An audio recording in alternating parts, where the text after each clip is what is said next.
Écoutez, bismillah wa salatu wa salam ala rasulillah. J'espère que vous allez bien, que vous portez bien comme d'habitude. Et Inch'Allah, on va commencer. Du coup, on va commencer le dernier cours, Inch'Allah, de cette formation intensive. On va s'intéresser à trois grandes questions, à savoir, concernant bien évidemment les Arabes, le fa'il, le maf'ul bihi et le ism al-majrour. Vous allez voir sous ces différentes formes. Donc, ça va demander un peu plus de concentration que les cours précédents. Pourquoi? Parce que vous avez besoin de mettre en application tout ce qu'on a vu depuis ces 2 semaines déjà, d'accord? Donc que ce soit la conjugaison, que ce soit la présence de ism al-fa'il, que ce soit également ism al-maf'ul, mais également ce qu'on a vu hier avec la classification des 4 grandes familles, le fa'il, le marfou', le mansoub, le majzoum et le majrour. Donc vous allez voir que ça demande pas mal de réflexion, donc n'hésitez pas à m'interrompre si je vais trop vite et n'hésitez surtout pas à poser des questions si c'est trop difficile à certains moments. Bismillah, on va commencer. La première des choses que je vais faire aujourd'hui, Inch'Allah, ce sera de répondre à la question qui m'a été posée hier, à savoir quel est l'intérêt en définitive de connaître ces grandes familles, de connaître ces grandes religions du mot? Pourquoi il faut connaître que ce terme est marfou', pourquoi celui-là est mansoub, pourquoi celui-là est majrour et majjoum? Vous allez voir que je vais vous donner une règle et un exemple, une image de manière générale qui va vous permettre de connaître la raison de ce qu'ont fait les Arabes. Donc, la première des choses à savoir, c'est que la connaissance de la règle générale est égale à une application similaire sur tous les membres. Qu'est-ce que cela veut dire? Je vais vous donner un exemple, vous allez voir une métaphore et Inch'Allah, ça va être assez simple à comprendre. Dès lors que vous partez du principe que vous connaissez les prérogatives, les éléments qui vont fonder une règle générale, vous allez pouvoir par la suite appliquer les éléments intrinsèques à cette règle-là sur l'ensemble des cas similaires. Je vous donne un exemple. Imaginez que vous soyez réceptionniste dans un hôtel, d'accord? Mais ce n'est pas n'importe quel hôtel, c'est vraiment un hôtel de classe où vous êtes soumis à toutes les demandes et toutes les interrogations des clients, d'accord? Donc du coup, vous êtes dans l'obligation de connaître les clients sur le bout des doigts et de ne jamais les offusquer, de ne jamais les brusquer, de ne jamais les brimer. Et donc du coup, qu'est-ce que vous devez faire? Vous êtes dans l'obligation de non pas connaître les clients de manière particulière, mais de connaître les clients de manière générale. C'est-à-dire qu'on va vous dire que tenez, les clients musulmans, eux, vont plutôt demander des repas sans porc, des toilettes pas en direction de la Qibla. Il faudra leur mettre un tapis de prière dans leur chambre de prière, peut-être également un exemplaire du Coran. Il faudra également veiller à ne pas leur distribuer des boissons alcoolisées, etc. D'accord? Ça, on va dire ça pour les musulmans, ce sera comme ça. Et également, on va vous dire, attendez, si vous avez des personnes de confession juive, il faudra également faire en sorte de laisser la porte ouverte tout le samedi, d'accord, pour respecter le Shabbat. Il faudra également ne pas leur donner certains types d'aliments, pas de porc, pas de poisson avec des écailles, pas de mélange avec le lait et la viande, etc. Pour les chrétiens, ce sera autre chose. Et donc, du coup, qu'est-ce que vous allez faire? En tant que réceptionniste d'hôtel, vous savez qu'une personne va arriver et on vous dit, tenez, demain, il y a une délégation marocaine qui arrive.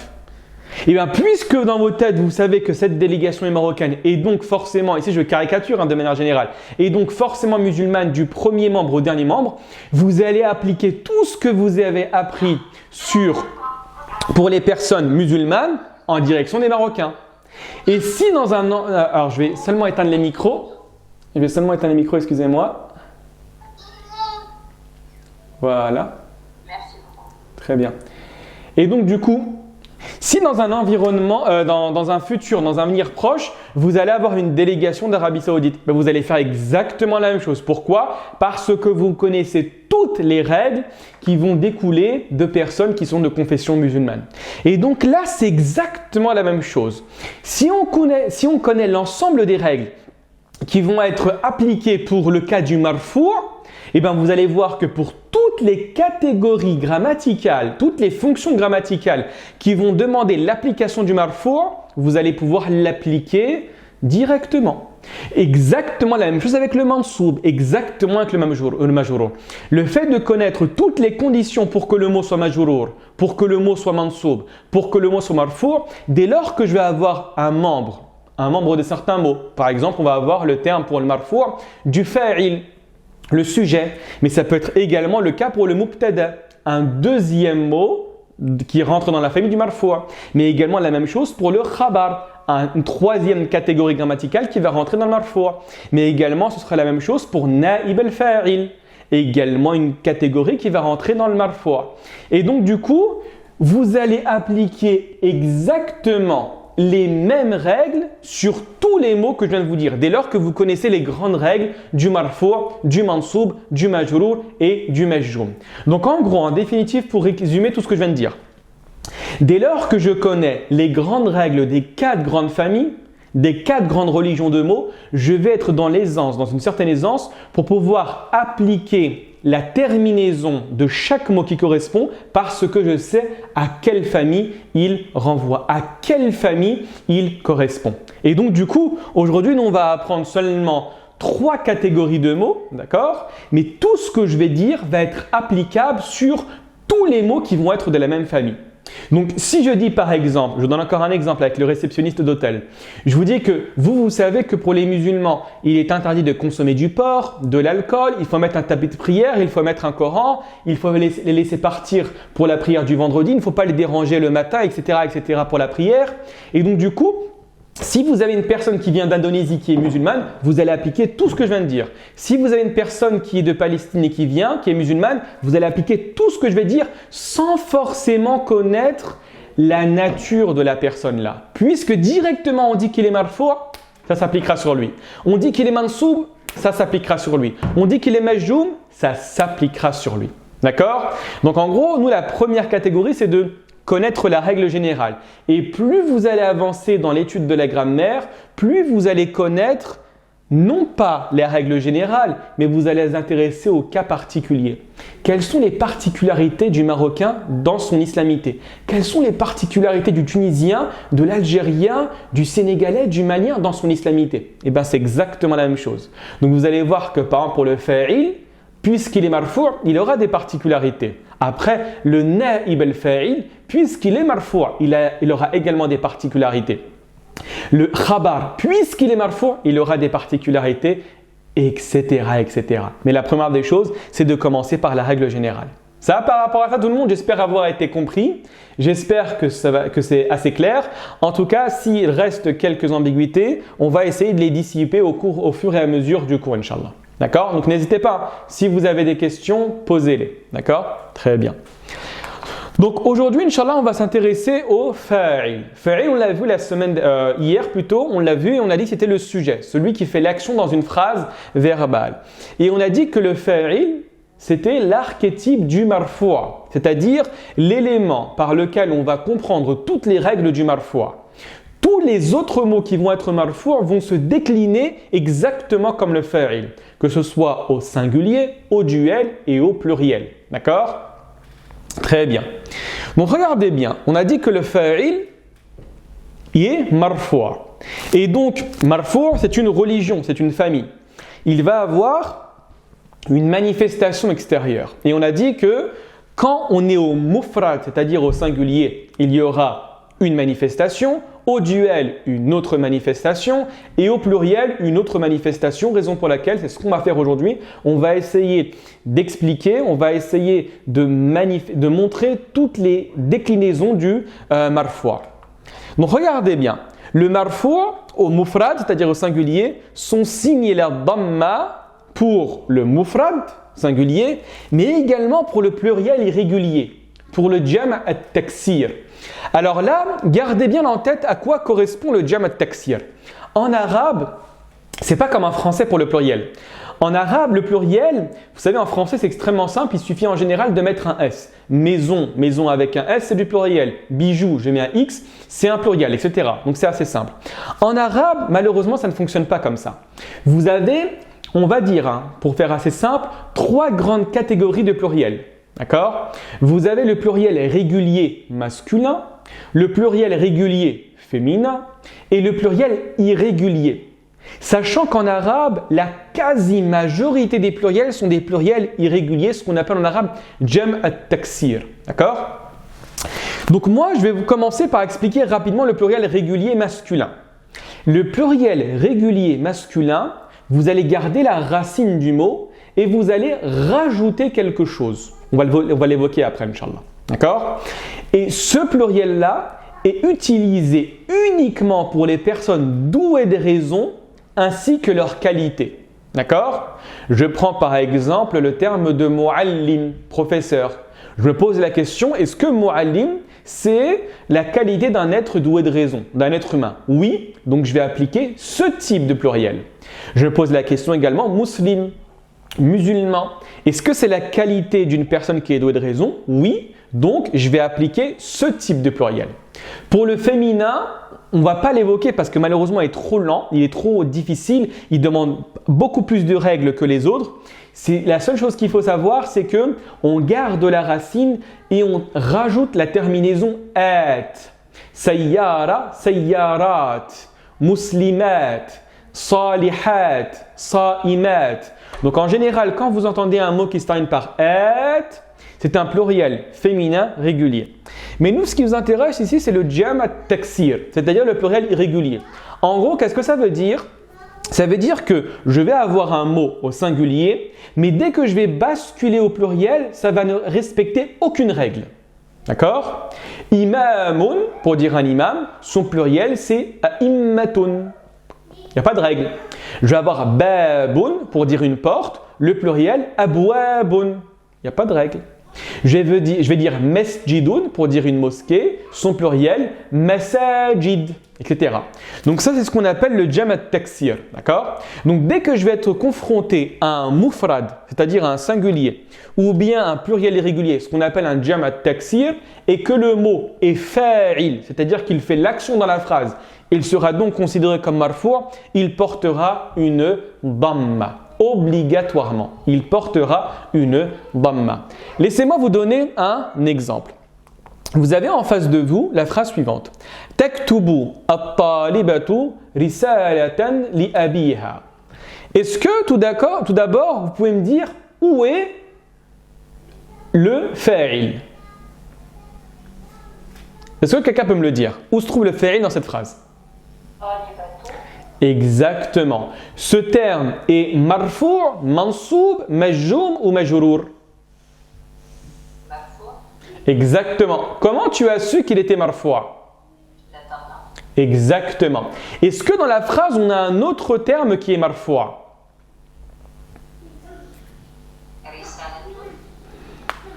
Il y a écrit risalatun ici ou risalatan? J'arrive pas à voir. Exactement, risalatan. Est-ce qu'il y a un autre mot, du coup, à votre avis, dans le texte, dans la phrase, qui est marfou'? Exactement, ahsanti. Taktubu. Donc effectivement, taktubu est fi'l mudari' marfou' et également at-talibatu est fa'il marfou' bid-dhamma. Ici, pourquoi il est marfou' bid-dhamma? Parce qu'il est mufrad, il est au singulier. C'est la raison pour laquelle le terme est marfou' bid-dhamma. Ça ne change pas par rapport à ce qu'on a dit hier, mais vous allez voir, dans le reste du cours, il y aura énormément de changements. Donc là, comprenez ce que je dis et au fur et à mesure, on va avancer. D'accord? Donc là, on voit que effectivement, le fa'il est marfou' bid-dhamma, donc on sait que c'est lui qui fait l'action. D'accord? Regardez la deuxième phrase que je vous donne. Elle est un peu plus compliquée. Innama yakhshallah min ibadihi al-ulama. Alors là, je vais essayer d'expliquer rapidement les termes et c'est à vous de déterminer où est le fa'il. Innama, oubliez sa signification. D'accord? Pour l'instant, elle n'est pas importante. Yakhsha, khashiya, yakhsha, c'est le verbe avoir peur. D'accord? Khashiya, yakhsha, ici c'est le verbe avoir peur. Allah, vous savez tous ce que ça signifie. Min ibadihi, ça veut dire min, de. Ibadihi, ses serviteurs. Al-ulama, c'est le pluriel de alim. Al-alim, c'est un savant. Son pluriel, c'est un jam' at-taksir. Al-ulama. À votre avis, où est le fa'il? C'est un verset du Coran pour information. Oui, dites-moi. Le ulama. Exactement. Ahsanti. Donc la dhamma, je la mets où? Ulama'i. Ulama'u. Exactement. Ahsanti. Al-ulama'u. Hamza. Exactement, sur la hamza ici. Et du coup, sur Allah, je mets quoi comme haraka à votre avis? Ah, non, pas. Si tu mets une dhamma, quelqu'un a dit une dhamma? Ah, j'ai entendu une fatha, ahsanti, effectivement. Ici, c'est une fatha. Pourquoi? Parce que ce n'est pas Dieu qui a peur. On a peur de Dieu. Donc ici, excusez-moi du terme, mais Dieu va subir l'action du fait qu'on ait peur de lui. Donc ici, Dieu, Allah, sera maf'oulun bihi. D'accord? Vous avez compris le sens. Donc la lecture du verset, c'est « Innama yakhshallaha min ibadihi al-ulama'u » Et c'est pour ça que c'est extrêmement important de bien connaître les harakat. Parce que si vous lisez l'inverse, c'est catastrophique. Si vous dites « Innama yakhshallahu min ibadihi al-ulama'a » ça veut dire que… Comment? C'est tout le contraire, ça veut dire Allah qui a peur des… Exactement, et c'est catastrophique. Exactement, et c'est catastrophique. Ici, du point de vue doctrinal, au niveau de la aqidah, c'est extrêmement problématique parce qu'on sait que Dieu n'a peur de rien et de personne. Et donc là, le verset te dit le contraire. D'accord? Donc faites attention à ça. Effectivement. Donc là, effectivement, qu'est-ce qui va nous aider à déterminer les bonnes harakat? Ce n'est pas l'emplacement des mots, mais c'est la aqidah et principalement ce qui nous a été révélé. Parce que le verset a été révélé de cette manière-là, le prophète l'a lu de cette manière-là. D'accord? Effectivement, Ahsan Toub, c'est très bien. On continue, Inch'Allah. Donc maintenant, vous avez le fa'il par contre qui est au muthanna. Ici, muthanna, c'est important à comprendre, c'est le duel. Le duel, c'est quand je parle de deux personnes. D'accord? Je vous ai déjà expliqué en arabe qu'on commence à compter le pluriel à partir de 3 jusqu'à l'infini.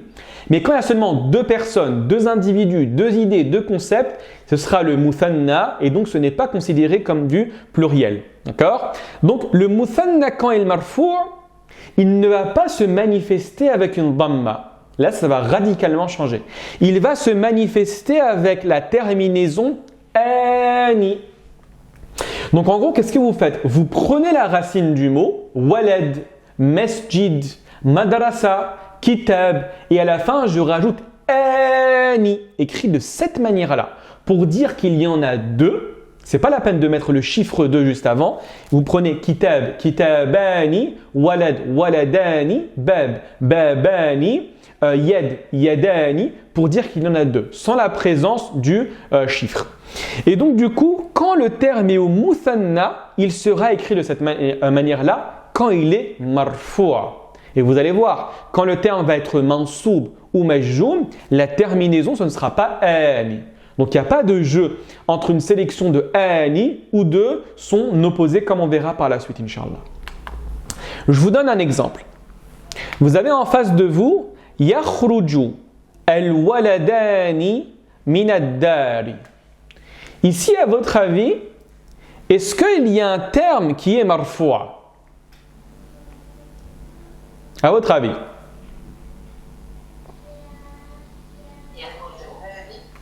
J'ai entendu yakhruju. Effectivement, yakhruju, il est marfou avec quel signe? Avec la dhamma. Exactement. Est-ce qu'il y en a un autre? Al-waladani. Très bien. Mais où la dhamma ici? Il n'y en a pas. C'est le pluriel, c'est le duel. Exactement. Ahsanti. Et donc, du coup, comment il sera marfoua? C'est quoi le signe de son appartenance à la famille du marfoua? Pas l'iflem, faites attention. Ani. Et en vrai, c'est pas ani. C'est seulement le alif. D'accord? Ça, vous pouvez l'écrire. Moi, je vous ai écrit ani pour vous faciliter la chose. Mais le véritable signe de son caractère marfoua, c'est le alif. D'accord? Mais vous mettez ani, c'est beaucoup plus simple. Donc le fait que j'ai écrit ici yakhruju al-waladani min ad-dari, je sais qu'il y a deux enfants et que c'est eux deux qui ont fait l'action. Pourquoi? Parce que waladani est marfou', signe du fa'il. Ça va par rapport à ça tout le monde? Vous me saisissez? Oui. Sur tout le monde ou il y a une personne qui a un petit peu de doute? Ça va? Très bien. On avance. Regardez bien. قرأ الطالبان الكتاب عن الفلسفة. Ici, est-ce qu'à votre avis, il y a un terme qui est marfou'?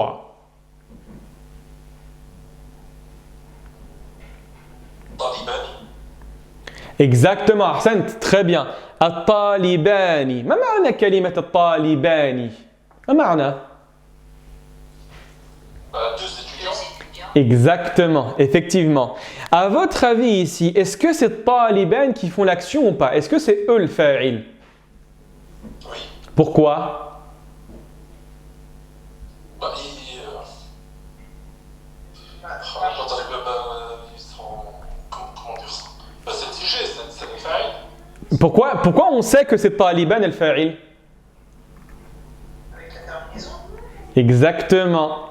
Parce qu'il est quoi? Exactement, c'est ça qu'il faut dire. Effectivement, vous avez raison quand on m'avait dit que c'est lui le fa'il. Mais en fait, la chose qu'il faut dire, c'est parce qu'il est marfou', il est muthanna, et le signe de l'appartenance au marfou' quand on est muthanna, c'est ani. C'est ça qu'il faut dire. D'accord? C'est ça qu'il faut dire. C'est très très important. Très bien. Est-ce qu'il y a un autre mot qui est marfou' dans la phrase? À votre avis?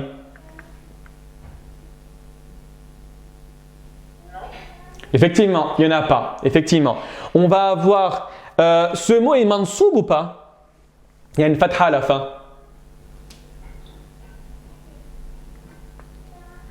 On est d'accord qu'il est mansoub?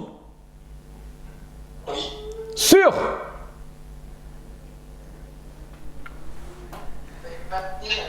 Exactement, Ahsant, il est mabni. Faites attention.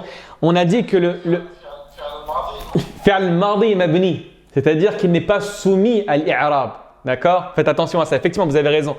Donc, qara'a, il est mabni. D'accord? Il est mabni. Donc, qara'a talibani al-kitaba. À votre avis, il est quoi ici? Mansoub, majrour, marfou', il est quoi? Mansoub. Exactement, il est mansoub. D'accord? Il est mansoub avec la fatha. Et ensuite, on a le terme al-falsafa. Ma ma'na kalimat al-falsafa? Exactement, c'est la philosophie. Et donc là, à votre avis, il y a une kasra. Il y a une kasra. Donc le terme, on l'appelle comment quand il y a une kasra? Majrour. Exactement, ahsantum.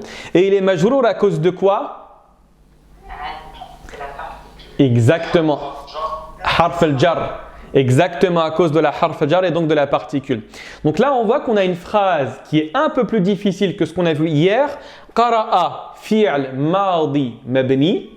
الطالبان فاعل مرفوع بالألف لأنه مثنى الكتاب مفعول به منصوب بالفتحة عن حرف الجر الفلسفة اسم مجرور بالكسرة.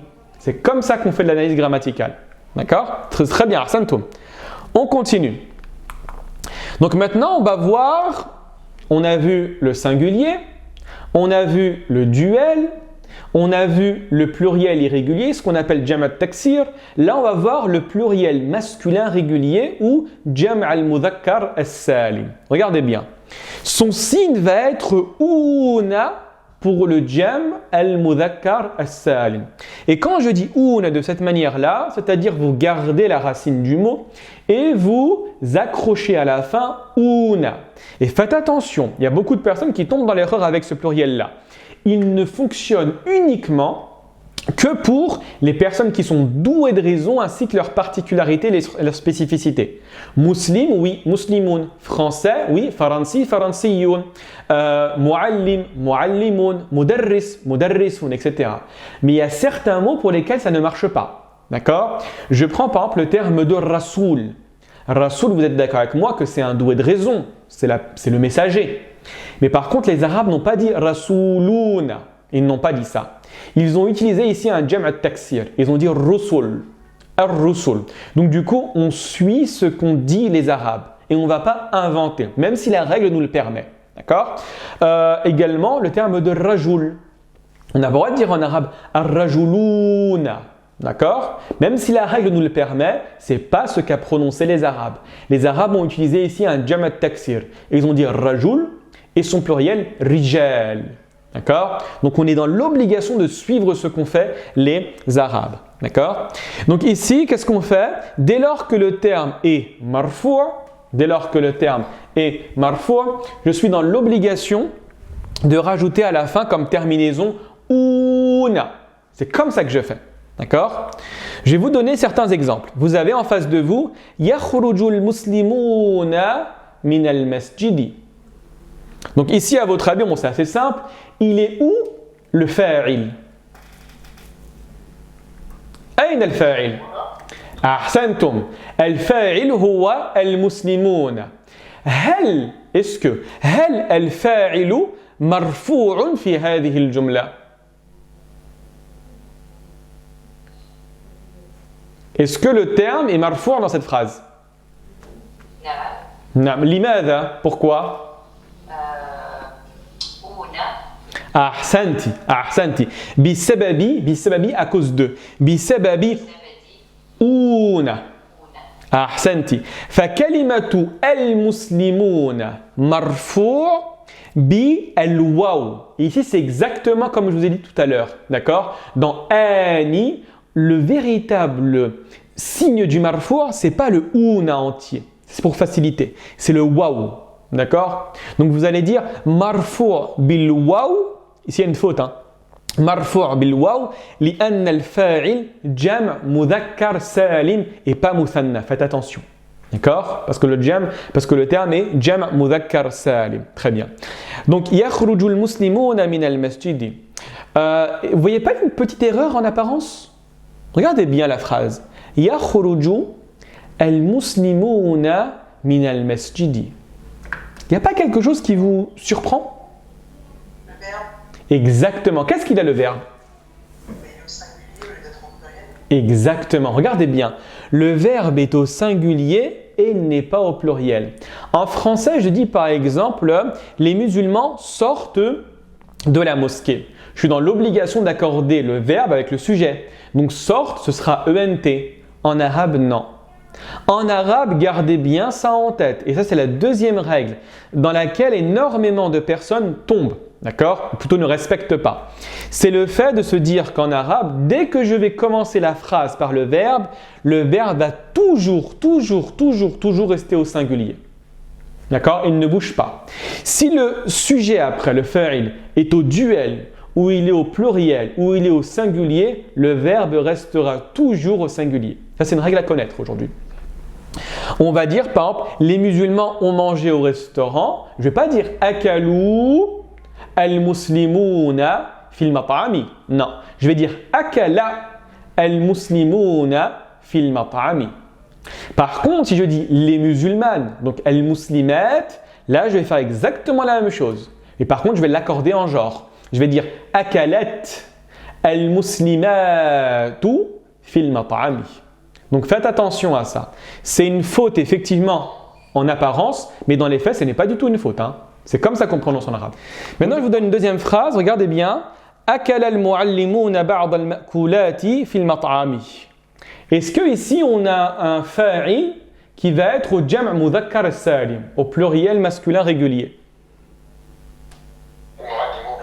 Exactement, al-muallimuna, exactement. Ici, le muallimuna est marfou', mansoub ou majrour? Marfou'. Exactement. Quel est l'élément qui détermine qu'il est marfou'? Le waw. Exactement, c'est le waw. D'accord? Effectivement, c'est le waw. Donc, on va dire que al-muallimuna fa'ilun marfu'un bil waw li'annahu jam' mudhakkar salim. D'accord? Et vous voyez bien que également le terme de akala, au tout début de la phrase, est resté au singulier. D'accord? C'est comme je vous ai expliqué la règle qu'on a appris tout à l'heure. Donc ensuite on a ba'd al-ma'kulati fil mat'ami. Ba'd ici, faites attention de ne pas le confondre avec ba'da, avec un dal pour dire après. Ba'da écrit de cette manière-là, c'est pour dire tout simplement quelque. D'accord? Donc quand je veux dire quelque en arabe, je mets ba'da de cette manière-là. Un mot extrêmement utilisé en langue arabe. D'accord? Donc il faut le savoir, hein? Il faut le connaître. Al-ma'kulat. Al-ma'kulat, littéralement, c'est ism al-maf'oul, ce qu'on a vu la semaine dernière. La chose qui a subi l'action de akala. Donc à votre avis, c'est quoi le ma'kulat? La nourriture, Exactement, ahsanti. ce qui a été mangé. Exactement, c'est les choses qui sont susceptibles d'être mangées. Donc al-ma'kulat, c'est les nourritures. Donc en gros, c'est les aliments. D'accord? Et fil mat'am, c'est assez simple, c'est le restaurant. Ahsanti, très bien. Ça va par rapport au fa'il? Donc je récapitule. Si vous avez une question, n'hésitez pas à m'arrêter. On a dit que pour le fa'il, il y avait soit un fa'il, il est toujours marfoua. Il y avait un signe dès lors que le terme est au mufrad ou au jam' al-taksir, c'était la dhamma. Dès lors qu'il est au muthanna, c'est ani. Et dès lors qu'il est au jam' mudhakkar salim, je garde la racine et je rajoute una. Par contre, ce jam'-là est exclusivement réservé aux personnes douées de raison ainsi que leur qualité. D'accord? Donc gardez bien en tête. Maintenant, tout va changer. On continue, Inch'Allah. Oui, dites-moi. Je pense que je l'ai dit hier, mais je n'ai pas tout retenu. Donc, une fois qu'on a identifié un signe de malfoi, on sait automatiquement que le mot est sujet. Alors, ça dépend. Non, on ne sait pas forcément que le mot est sujet. En fait, là, il faut faire la distinction. C'est entre la phrase jumla fi'liya, la phrase verbale, et la jumla ismiya, la phrase nominale. Aujourd'hui, malheureusement, avec le temps, on n'a pas étudié la phrase nominale ou la jumla ismiya. On va étudier uniquement la jumla fi'liya. La jumla fi'liya, par définition, c'est celle qui va commencer par un verbe, dans laquelle il y a obligatoirement un fa'il et des fois un maf'ul bihi. D'accord? Donc nous ici, tu te dis qu'il y a un verbe. Regardez bien. Yakhruju et akala. S'il y a un verbe, il y a forcément un fa'il. Et c'est à toi de le déterminer. Et comment tu vas le déterminer? En accordant le signe adéquat en fonction du nombre. En fonction du nombre du mot. Est-ce que c'est un singulier? Est-ce que c'est un duel? Est-ce que c'est un pluriel? Est-ce que c'est un pluriel irrégulier ou un pluriel régulier? Et en fonction de tout ce que tu as appris, tu vas mettre la bonne terminaison sur le mot. D'accord? Donc, ce n'est pas que le fa'il, ce n'est pas obligatoirement dans une phrase, il y a un fa'il. Il y a peut-être ce qu'on appelle un mubtada. Un mubtada, c'est également une personne qui va réaliser l'action, mais dans une jumla ismiya, dans une phrase nominale. D'accord? Donc, nous, on a donné un exemple en fait d'un terme qui va être fa'il avec ses différentes déclinaisons. D'accord? Et par la suite, il suffit d'apprendre toutes les déclinaisons d'un mot marfou' pour pouvoir l'appliquer sur tous les autres mots qui sont également marfou'. Donc tout ce que je viens de dire sur le fa'il va être valable sur ce qu'on appelle le mubtada.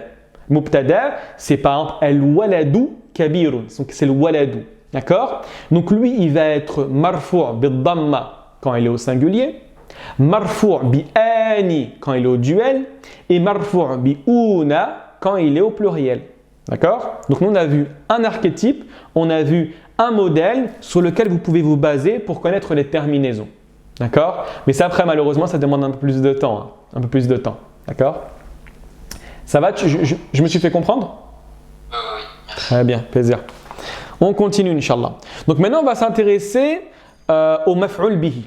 Donc vous allez voir que le maf'ul bihi, hier plutôt, on avait dit qu'il était mansoub. D'accord? Et mansoub, littéralement, c'est celui qui va posséder une fatha. D'accord? Son emblème, c'est la fatha. Et le maf'ul bihi, on a dit que c'était le COD. Donc dans une phrase, celui qui va subir l'action. Alors là, un petit peu de technique, mais ce n'est pas très difficile. Ce qu'il faut savoir, c'est en français et en arabe, c'est exactement la même chose. Les verbes sont différents en français et en arabe. Vous avez deux grandes catégories. Vous avez des verbes transitifs et des verbes intransitifs. Ce qu'on appelle en arabe fi'l lazim ou fi'l muta'addi. Un fi'l intransitif ou fi'l lazim, c'est un verbe qui ne va pas demander la présence d'un maf'ul bihi. D'accord? Le verbe sortir, s'asseoir, tomber, etc. Vous pouvez que mentionner le verbe et le sujet et votre phrase est complète. Mais il y a des verbes qui demandent la présence d'un COD, ce qu'on appelle des verbes transitifs. En arabe, muta'addi. D'accord? Donc nous, on va se dire quoi? On va se dire que le maf'ul bihi n'est pas obligatoirement présent dans une phrase. Il est généralement présent, mais il n'est pas tout le temps présent. D'accord? Donc là, on va apprendre à comment le déterminer. Et puisque le maf'ul bihi est mansoub, tout ce que je vais dire sur le maf'ul bihi va être valable sur tous les autres membres de la famille du mansoub. Donc parmi les autres membres de la famille du mansoub, il y a ce qu'on appelle al-hal. Al-hal, c'est l'état. Vous vous souvenez, il y avait un jour où je vous ai expliqué comment on disait en train de. Je l'ai vu en train de pleurer. Je l'ai vu en train de tomber. Ben, en arabe, pour créer cette construction-là, ce sera dans le mansoub. Donc tout ce que je vais dire sur le maf'ul bihi, ça va être valable sur le hal. Mais vous avez également le tamyiz. Vous avez également le maf'ul mutlaq. Vous avez également le maf'ul ma'ahu. Vous avez également maf'ul fihi, etc. Vous avez beaucoup de membres qui rentrent dans la famille du mansoub. D'accord? Mais ça se voit au fur et à mesure. Très bien. Donc, le maf'ul bihi est mansoub. Donc, son signe est la fatha. Comme on avait vu la dernière fois, pour le singulier, le mufrad, et également pour le pluriel irrégulier, ce qu'on appelle le jam' at-taksir. Donc, c'est exactement la même chose que le marfou'a. Marfou' pour le singulier et le jam' at-taksir, c'est un dhamma. Ici, l'emblème, le signe principal, c'est la fatha. Donc, je vous donne des exemples et ensuite on essaie d'analyser. Donc, vous avez en face de vous, regardez bien, Shariba al-walidu al-qahwata fil mat'ami. Où est le maf'ul bihi à votre avis dans cette phrase-là? Exactement, le qahwata. Comment tu as su que le qahwata était maf'ul bihi? Exactement. Donc, puisqu'il a une fatha, il rentre dans quelle famille? Marfou', mansoub ou majrour? Exactement. Ahsan, il rentre dans le mansoubat. Donc, il est mansoub ici. D'accord? Et al-walidou ici est quoi? Exactement. Fa'il, comment termine toute ton analyse? Marfou', exactement. Fa'ilun marfou'un bid-damma. Donc, vous voyez, en fait, là, c'est vraiment une phrase complète. Shariba. Fi'l madi mabni, un variable. Al-walidu fa'ilun marfu'un bid-damma. Al-qahwata maf'ulun bihi mansoubun bil-fatha fi harf al-jar. Al-mat'ami ismun majrurun bil-kasrata. Donc on sait qu'en mettant ces harakats que c'est le walid qui a bu le café et ce n'est pas le café qui a bu le walid. D'accord? Ça va tout le monde pour cette phrase-là? Elle est assez simple? Très bien. On continue. Dites-moi. Je crois que tout à l'heure, je n'ai pas très bien compris. Du coup, là, on voit qu'il y a le O. Donc, on sait qu'il fait partie de la famille des mansoub. Exact. Non, des marfois. Des marfois. Et du coup, on sait que c'est le fait. Exact. À partir de ces. Il n'y a pas d'autre option possible. Ce sera obligatoirement le fait. De par le fait qu'il fasse partie du marfou par sa damma. C'est ça? Exactement. Exactement. Il sera sujet. Okay. Il sera forcément fa'il. Après, pour information, ça c'est au premier niveau. Et plus on va monter, des fois les savants vont diverger sur l'analyse grammaticale d'un mot. Certains vont dire que c'est un fa'il, d'autres vont dire que c'est autre chose. Mais là, comme la phrase est extrêmement simple, elle est vraiment extrêmement simple, ils vont tous être unanimes pour dire que le walid ici est marfoua et qu'il est fa'il. Pourquoi? Parce qu'on a un verbe, la phrase est simple. Mais plus vous avez des constructions grammaticales qui sont complexes, plus vous allez trouver des savants, des grammairiens qui vont diverger. D'accord? Mais nous, on part vraiment sur une base simple. La base simple, c'est que il y a tous les éléments qui me prouvent que c'est lui le coupable. D'accord? Il vient après le verbe. Effectivement, le contexte me dit que c'est le papa qui boit du café. Il a la dhamma, donc il n'y a pas de souci par rapport à ça. D'accord? Très bien. Maintenant, regardez bien la deuxième phrase. Kataba al-katibu kitaban jamilan. Aïna al-maf'ul bihi?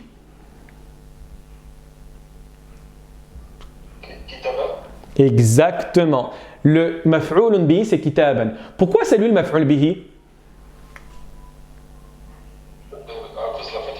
Exactement. Donc on va dire qu'il est. Exactement. Donc il est quoi? Mansoub bil fatha. Exactement. Dites-moi. Comment? Exactement. Ici, c'est pas la peine de le dire hein, pour information. Hein. Tanwin, pas tanwin. L'id bil fatha, c'est beaucoup plus simple. Est-ce que, à votre avis, celui-là est mansoub? Kataba, il est mansoub? Non. Pourquoi? Il est mabni.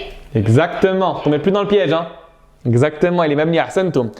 Donc vous voyez qu'ici, fi'l, mardi, mabni, al-katibu, il est quoi? Là, je veux pas que vous me parliez de sa fonction grammaticale.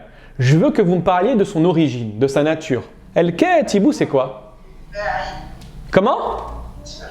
Exactement, ahsantum. C'est ism al-fa'il. De quel mot? De quel verbe? De kataba. Kataba, ça veut dire quoi? Écrire. Donc al-katib, c'est quoi? Écrivain. Exactement, ahsanti. Ahsantum plutôt. C'est celui qui écrit. Et c'est qui celui qui écrit? C'est l'écrivain. Donc effectivement. Donc là, vous avez analysé l'origine du mot. Mais par contre, sa fonction grammaticale, c'est quoi? Ahsantum, tabarakallah, mashallah. Exactement. Il est fa'il. Et il est fa'il comment? Il faut le dire constamment. Marfou' bid-dhamma. Ahsantum. Kitaban. Donc on a dit qu'il était maf'oulun bihi mansoub bil-fatha. Je pense que tout le monde a compris maf'oul bihi, c'est quoi? C'est celui qui va subir l'action. Le mot qui va subir l'action dans une phrase.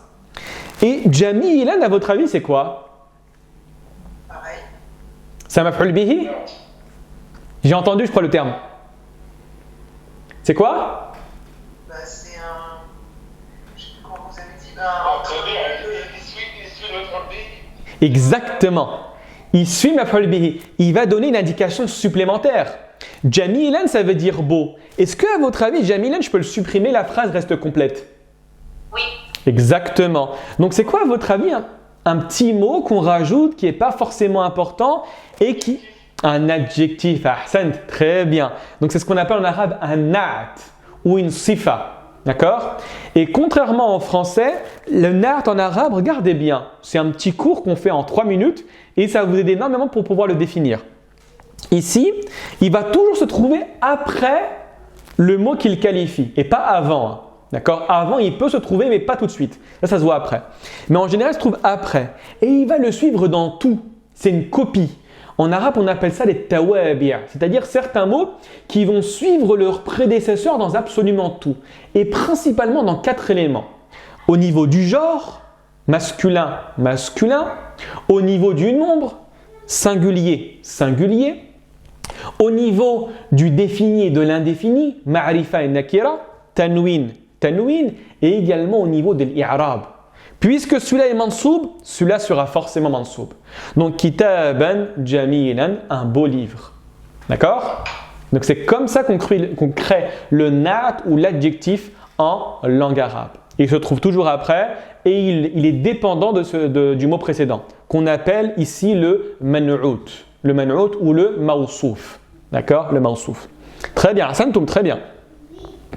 On continue, Inch'Allah.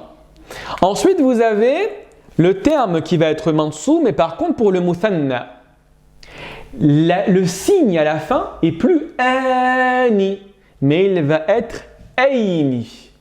Je garde la racine et je mets aini. Ah là, ça se corse un petit peu.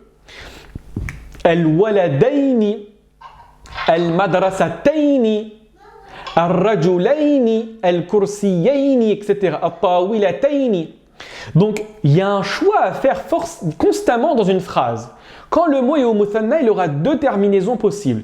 Soit ani, soit aini. Et comment je sais? C'est en regardant la fonction grammaticale. Si le mot qui est au muthanna fait l'action, et fa'il, donc marfou', ce sera ani. S'il subit l'action, ce sera aini. Ça, c'est fondamental à saisir. Regardez bien l'exemple que je vous donne. On va avoir Sharib al-walidani al-qahwataini fil mat'ami. Ah, là on corse un petit peu les phrases. Hein. Regardez bien. Il est où? Tout d'abord, il y a combien de mots dans cette phrase qui sont au muthanna? À votre avis? Il y en a 2, effectivement. Ils sont où? Al-walidani Très bien. et al-qahwataini. Al-qahwataini, très bien. Pourquoi les terminaisons changent. Pourquoi ici j'ai écrit ani et là j'ai mis aini?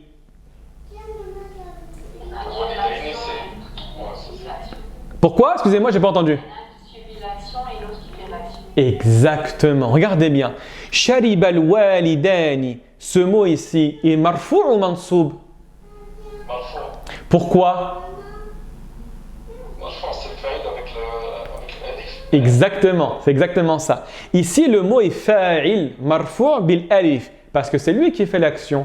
Et ici, le qahwatayni, il est, d'accord, vous êtes d'accord avec moi? Maf'oulun bihi, mansoub bi, ici il faut dire bil ya, d'accord? Moi je vous ai mis aini, mais le vrai c'est le ya, d'accord? Bil ya. Pourquoi? Parce qu'il subit l'action. Et imaginez que je vous avais donné cette phrase-là. Shariba al-walidayni al-qahwatani fil mat'ami. Ce serait quoi la signification de la phrase? Le café, les deux cafés ont bu les deux pères. Exactement. Ahsanti, c'est exactement ça. C'est les deux cafés qui ont fait l'action. Donc ici, on se rend compte que la position des mots n'est pas fondamentale. Puisque la terminaison va changer, ça me rapporte au marfou', c'est comme ça que vous devez comprendre la phrase. Et donc c'est pour ça qu'on ne fait pas n'importe quoi. El-walidan, el-walidain, etc. On met n'importe quoi, c'est faux. Hein. Il faut respecter ce qu'on a dit. D'accord?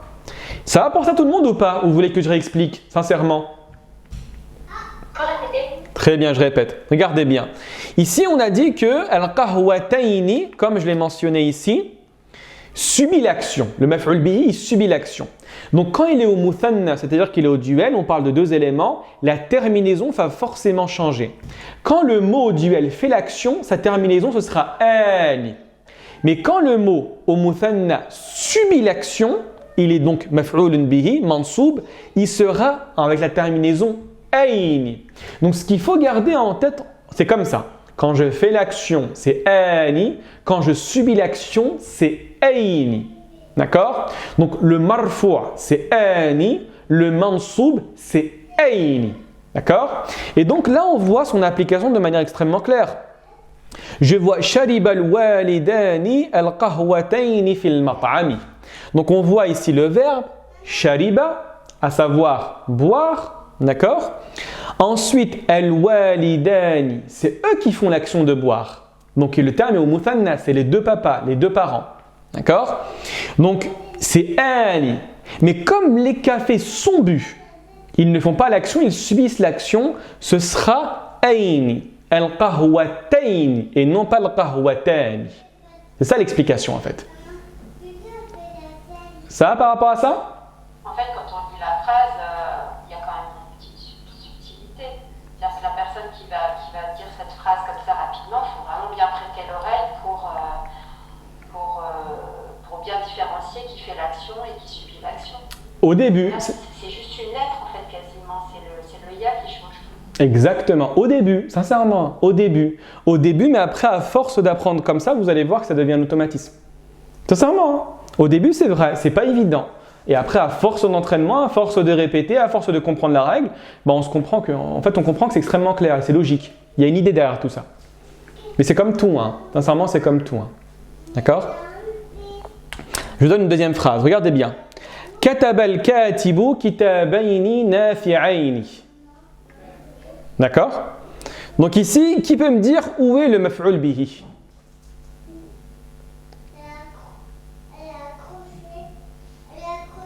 À votre avis? Exactement. Kitabayni est le maf'ul bihi. D'accord? Où est le fa'il à votre avis? Exactement. Le katibu est fa'ilun marfu'un bid-damma. D'accord? Fa'ilun marfu'un bid-damma. Et kitabayni est maf'ulun bihi mansoub bil ya. Pourquoi? Parce qu'il est au muthanna, il est au duel. Et vous voyez ici, c'est quoi à votre avis le mot? Nafi'ayni. Exactement, un naat. Effectivement, c'est un naat. Et à votre avis, c'est quoi là? Maintenant, parlez-moi de l'origine de ce mot-là. Nafi'ayni. De son origine, de sa nature, c'est quoi? Hein? Exactement, c'est un ism al-fa'il. Faites attention, il faut supprimer le rajout à la fin. Donc le terme sera nafi'. Nafi', c'est le ism al-fa'il de la racine nafa'a. D'accord? Nafa'a, c'est quoi? C'est être utile. Donc, an-nafi', c'est la chose utile, celui qui est utile. Et c'est également un prénom. D'accord? Le prénom nafi'. Prénom nafi', pour information, pour les personnes qui s'intéressent à la science du hadith, vous savez, le hadith fonctionne avec des chaînes de transmission. Et vous avez des chaînes de transmission qui sont beaucoup plus fiables que d'autres. Et vous avez ce qu'on appelle as-silsilatu dhahabiyya, c'est-à-dire la chaîne de transmission en or. C'est celle qui est entre l'imam Malik, de Nafi' et d'Ibn Omar. D'accord? Si un jour vous entendez cela, ça fait référence à cette chaîne de transmission-là.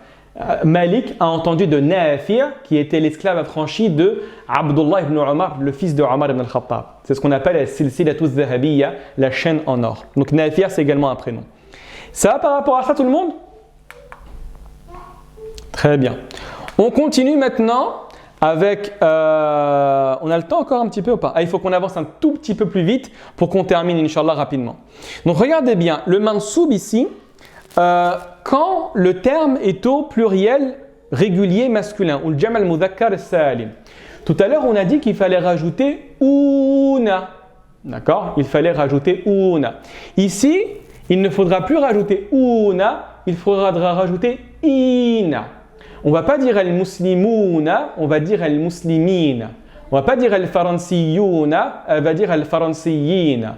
On ne va pas dire al-mu'minuna, on va dire al-mu'minina. Raison pour laquelle dans le Coran, vous avez des fois al-muslimuna ou al-muslimin. Vous avez al-mu'minoun et al-mu'minin. Al-mu'minouna, ils font l'action. Al-mu'minina, ils subissent l'action. D'accord? Donc la terminaison, ce sera ina. Regardez bien les exemples que je vous donne. Ra'a al-imamu al-muslimina fi Makkata. Donc ici, on voit que le maf'ul bihi est bien au niveau del muslimin. Vous êtes d'accord avec moi ou pas? Très bien. Donc il est maf'ulun bihi mansoub bilya. Exactement. Pourquoi? Parce que c'est un jam mudhakkar salim. D'accord? Ça va par rapport à ça tout le monde? Oui. Très bien. Vous voyez pas quelque chose de bizarre ici, fi Makkata? On avait dit que fi c'était suivi de kasra. Exactement. Mais là, ça ne marchera pas.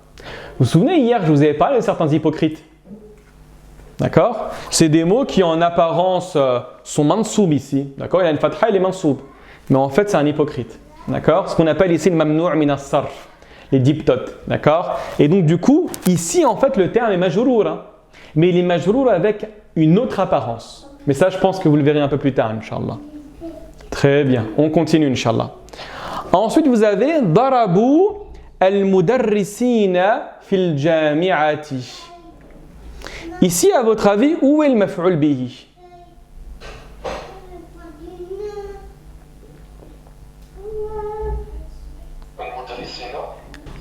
Al quoi?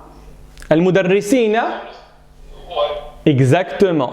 Le maf'ul bihi, c'est le mudarrisina. Effectivement, c'est le mudarrisin. Donc, il va être maf'ulun bihi mansoub biliya. Pourquoi? Parce que c'est un jam mudhakkar salim. Mais à votre avis, il est où le fa'il ici? Exactement, ahsant, très bien. Ici, on avait dit, gardez bien ça en tête, que des fois, le fa'il est mentionné à l'intérieur du verbe. Donc ici, c'est le waw, d'accord? C'est darabu, d'accord? Darabu. Et effectivement, ensuite, on a fil jami'ati, on le verra ça après, Inch'Allah. Très bien. Maintenant, on va s'intéresser rapidement dans les quelques minutes qui nous restent avec le ism al-majrour. D'accord? Donc le ism al-majrour, pour faire simple, c'est tous les noms qui vont venir après les petites particules. D'accord? Donc je vous donne le terme al-majrour avec son signe premier, c'est la kasra. D'accord? Pour le singulier, le mufrad, et le pluriel irrégulier. D'accord? Pour le pluriel irrégulier. Donc vous avez par exemple Adrusu al-arabiyyata ma'a samirin kulla yawmin. Adrusu al-arabiyyata ma'a samirin kulla yawmin. Donc on voit ici que samirin a une kasra. On voit que yawmin ici a une kasra. Donc vous êtes d'accord avec moi pour me dire que les termes ici sont majrour. Tout le monde est d'accord avec moi? Très bien. Pourquoi? Dites-vous que l'élément qui a fait en sorte que ces termes sont majrour, c'est les petites particules qu'on retrouve avant. Ici, c'est à cause de ma'a et ce sera à cause de kulla. D'accord? Et pourquoi il est majrour avec une kasra? Tout simplement parce que le terme est au singulier ou bien parce qu'il est au jam taksir, pluriel irrégulier. Je vous donne un autre exemple. Darabul mudarrisina fil jami'ati. Ici, il est où le ism al-majrour? Jami'ati. Exactement. À votre avis, ça veut dire quoi le jami'ati? Exactement. Analysez-moi son origine. C'est quoi le jami'a? Jama'a rassemblé. Exactement. Donc c'est ism al-fa'il. Donc celui, littéralement ici comme c'est au féminin, celle qui va rassembler. Et celle qui va rassembler quoi? Les différentes facultés. Vous avez l'université qui va rassembler différentes facultés. Raison pour laquelle on a appelé ça le jami'a. D'accord? On a appelé le jami'a. Très bien, Santum. Maintenant, quand on va être au duel, donc au muthanna, vous allez voir que c'est exactement la même terminaison que pour le mansoub. Ce sera à la fin aini. D'accord? Donc le muthanna, gardez bien ça en tête, il a deux terminaisons. Soit il va avoir ani uniquement pour le marfou', ou il va avoir aini pour le mansoub et également pour le majrur. D'accord? Donc là, ils vont partager la même terminaison, le mansoub et le marfou'. Regarde le majrur, excusez-moi. Donc on va avoir darabul mudarrisina fil jami'ataini. Vous avez compris pourquoi ici j'ai mis le jami'ataini? Ça veut dire quoi?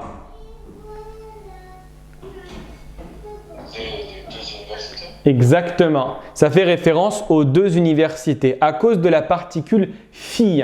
À cause de la particule fi. Vous avez également ala tawilataini kitabun wahidun. Ici, il est où le ism majrour? Exactement, tawilataini. Donc on voit que c'est un ism qui est majrour et qui est au muthanna, donc sa terminaison ce sera aini. Et vous avez compris pourquoi j'ai commencé par la fin et j'ai mentionné ça après? C'est une technique en arabe. Pour dire il y a. D'accord? En arabe, pour dire il y a, vous commencez par l'endroit et vous mentionnez l'élément qui est présent, sans mentionner autre chose. Ici, ala tawilataini, sur les deux tables, littéralement, un livre. Et donc, ça veut dire en français, sur les deux tables, il y a un livre. D'accord? Donc, le il y a ici va se manifester en commençant par la fin de la phrase, en parlant de l'endroit, et en mentionnant par la suite l'élément. Très bien, Ahsantum. Ensuite, on va avoir pour le jam' al-mudhakkar salim exactement la même terminaison qu'avec le mansoub, c'est-à-dire ina à la fin. Al-muslimuna wal-muslimin. Donc le jam' al-mudhakkar salim a deux terminaisons, soit una, soit ina. Una quand c'est au marfou' et ina quand c'est au mansoub et au majrur. Regardez bien. Vous avez en face de vous Sallamtum ala al-faransiyina fi at-ta'irati. Sallamtum ala al-faransiyina fi at-ta'irati. Vous êtes d'accord avec moi que ce terme est ismun majrour? Est-ce que tout le monde est d'accord avec moi tout d'abord? Tout le monde est d'accord que c'est un ism majrour ça? Vous êtes d'accord avec moi ou pas? Oui. Exactement. Pourquoi il est majrour? Quel est le... Exactement, parce qu'il y a ala. D'accord? Et gardez bien en tête que sallamtum ala, ça veut dire saluer. En arabe, pour dire saluer, on utilise la particule ala. Et fi ta'irati, est-ce qu'il est majrour? Exactement. Exactement. Exactement. Et effectivement, et ici, le terme ta'ira, son origine, ça fait référence à quoi? Exactement, ism al-fa'il. De quel verbe? طار Exactement, ahsanti. Tara yatiru, ça veut dire voler. Donc littéralement, at-ta'ira, celle qui vole, c'est quoi celle qui vole à votre avis? C'est un avion, exactement. Et celle qui vole littéralement, c'est un avion. Donc vous voyez ici que le signe du majrour est différent que sur celui-là. Ici parce que le terme est au mufrad, ici parce qu'il est au jam' mudhakkar salim. Et vous avez également une dernière phrase. Abhathu anis salihina fi hadha al-alami. Où est le terme au majrour?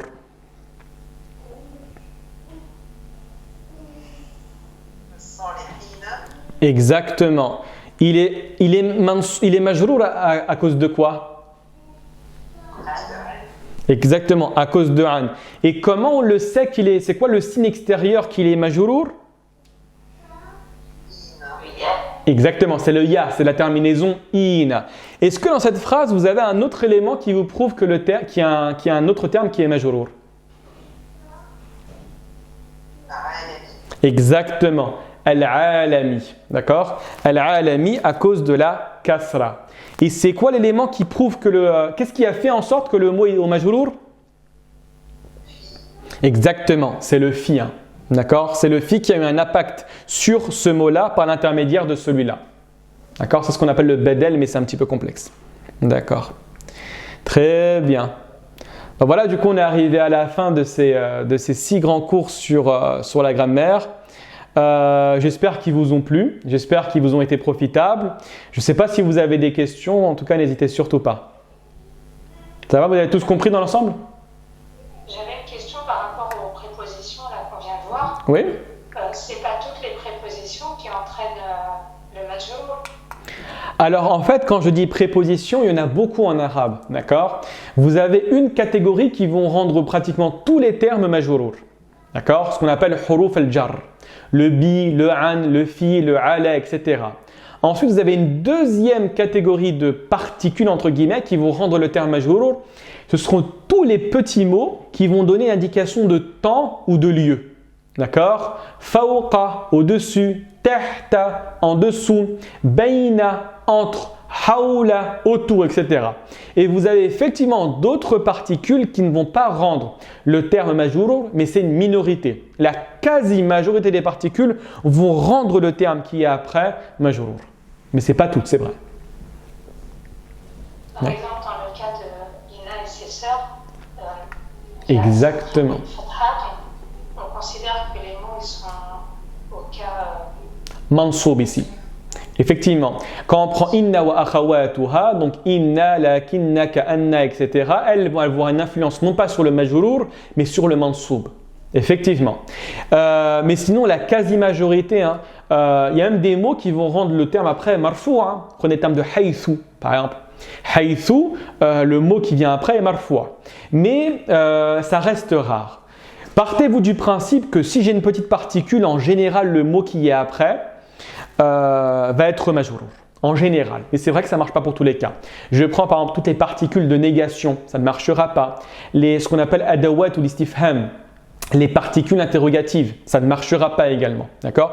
Sinon, pour le reste, ça marchera tout le temps pratiquement. Ça va pour ça? Et dans le cas de... Alors, je ne sais pas si mes souvenirs sont bons, dans le cas de la possession. Si je me rappelle bien, le premier mot, il a une dhamma et le deuxième, il a une kasra. Alors, le premier n'a pas forcément une dhamma. Le premier, il peut avoir une dhamma, une fatha, une kasra. En fonction, regardez bien, est-ce que j'en ai pas un? Non, je ne crois pas que j'en ai un ici. Le deuxième mot, du coup, Le deuxième, le mudaf ilayh est toujours oreille. En fait, maintenant vous avez compris, il n'y aura pas forcément une kasra, il sera majrour. Mais si le terme est au singulier, il sera majrour bil kasra. S'il est au duel, il sera majrour bil ya, donc il va se terminer par aini. Et si c'est un jam' mudhakkar salim, il va se terminer par ina. Donc le terme le plus adéquat, c'est de dire qu'il est majrour. Quand je vous avais dit, moi, ici, en fait, oui, dites-moi. le terme majrour ne va pas forcément de pair uniquement qu'avec la préposition. Effectivement, oui. Il y a beaucoup de termes qui sont majrour, ce n'est pas seulement lié à la préposition. Hein. D'accord, Vous avez par exemple, en fait, gardez bien en tête que majrour c'est une grande famille. Dans la famille du majrour, il y a effectivement le ism al-majrour, mais vous en avez des autres. Par exemple, le mudaf ilay, d'accord, celui qui vient après le mudaf dans l'annexion, lui également rentrera dans la famille du majrour. Vous en avez pas mal. D'accord?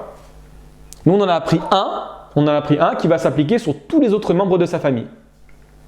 Comment on peut traduire majrour? Qui traîne? Littéralement, alors là, c'est ce que je vous avais dit initialement de surtout pas me demander, mais comme on a fini tout ça, maintenant je peux vous répondre.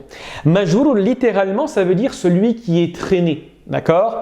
Parce que littéralement, la harf al-jar, elle va traîner ce mot-là vers cela.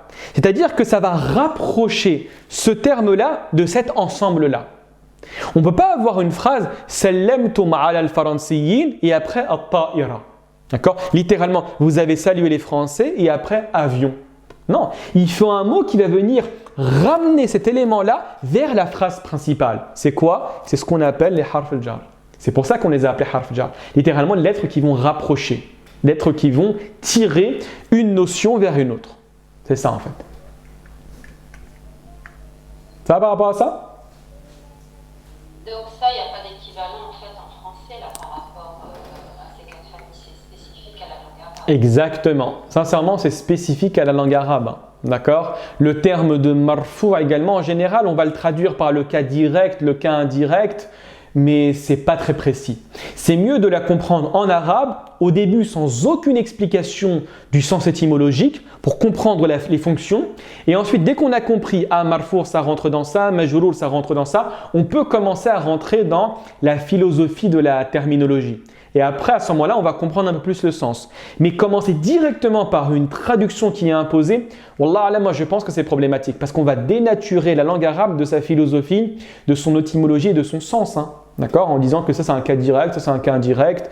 Ça, c'est un COD. Non, non, non. Je pense, wallah, c'est mieux de laisser à l'arabe ses spécificités et sa terminologie. D'accord? Il y a beaucoup d'exemples en arabe où vous allez mieux comprendre la grammaire en partant sur la terminologie arabe qu'en allant directement vers une traduction. Au début, on passe par la traduction, mais au fur et à mesure qu'on avance, c'est vrai que c'est mieux d'étudier directement en langue arabe. C'est beaucoup mieux, ça n'a rien à voir, sincèrement. Ça va par rapport à ça? C'était très instructif, très enrichissant. Avec plaisir, Inch'Allah. Franchement, c'est… Avec grand plaisir, Inch'Allah. Je ne voyais pas la grammaire, la conjugaison arabe comme ça, mais franchement, Bah, avec grand plaisir. Dommage que ça s'arrête. Dommage. Effectivement, ce qui est bien… Avec plaisir, Inch'Allah, avec plaisir. Ce qu'il faut savoir, c'est que vous avez vu, en fait, il n'y a pas véritablement de difficulté. Effectivement, il suffirait en 2 semaines, je pense, pour l'Arlem, mais si vous ne connaissiez pas tous ces éléments-là, vous avez fait quand même pas mal d'efforts. Donc imaginez que vous projetez sur 1 an, sur 2 ans avec une certaine constance. Et ce qu'il faut se dire, c'est que vraiment, là, ce que j'ai fait sur l'introduction des arabes, c'est vraiment le cours le plus difficile en grammaire arabe. Le reste ne va que se rentrer sous toutes ces notions-là. D'accord? Ensuite, quand on verra le mubtada, le khabar, en fait, ça rentre en dessous du marfoua. Ça rentre en dessous du mansoub, etc. Et il suffit seulement d'appliquer ce qu'on a dit. D'accord? Et c'est que ça. Vraiment, l'arabe, la grammaire arabe, c'est pas très difficile, mais c'est seulement une accumulation de connaissances. D'accord? Et après, il faut laisser le temps au temps pour pouvoir bien digérer toutes les informations qu'on donne et les appliquer à l'écrit, les appliquer bien évidemment à l'oral. Mais sincèrement, il n'y a pas de difficulté. C'est pas très difficile.